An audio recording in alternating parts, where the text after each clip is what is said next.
Di istana Mesir yang megah, kebenaran akhirnya menuntut untuk disuarakan.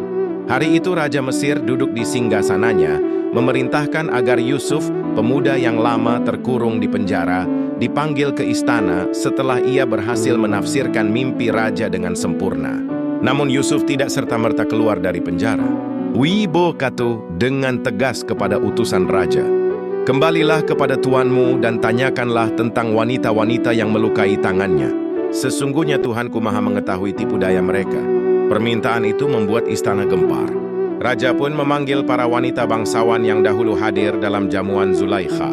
Sidang istana dibuka, raja bertanya dengan suara lantang, "Apakah yang sebenarnya terjadi ketika kalian menggoda Yusuf?" Para wanita itu tertunduk.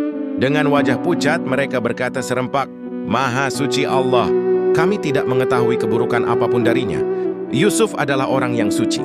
Keheningan menyelimuti istana. Semua mata tertuju kepada Zulaikha, istri Al-Aziz, penguasa istana Mesir. Zulaikha bangkit dan mengakui dosa. Dengan langkah gemetar, Zulaikha berdiri. Air mata mengalir di pipinya.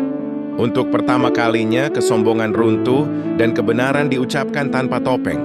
Ia berkata di hadapan raja, "Sekarang kebenaran itu nyata. Akulah yang menggoda Yusuf, akulah yang menjebaknya. Dan sesungguhnya dia termasuk orang-orang yang benar."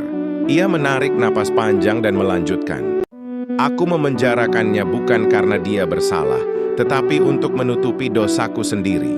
Istana terdiam, tak ada lagi bisik-bisik. Tak ada pembelaan.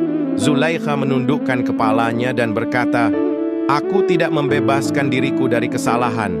Sesungguhnya nafsu itu selalu menyuruh kepada kejahatan, kecuali yang dirahmati oleh Allah." QS Yusuf 51-53. Kebenaran membebaskan Yusuf. Raja pun berkata dengan suara penuh keadilan, "Bawalah Yusuf ke hadapanku. Hari yang dia bebaskan dan ia termasuk orang yang kami percayai." Rantai ketidakadilan pun runtuh. Yusuf keluar dari penjara bukan sebagai terdakwa, tetapi sebagai orang yang dibersihkan namanya oleh kebenaran. Pelajaran agung dari kisah ini, kebenaran akan menang meski ditunda.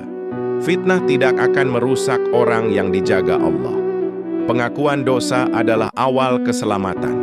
Kesucian lebih mulia daripada kekuasaan. Allah berfirman, "Demikianlah agar dia, Al-Aziz, mengetahui bahwa aku tidak berkhianat kepadanya, dan bahwa Allah tidak meridai tipu daya orang-orang yang berkhianat."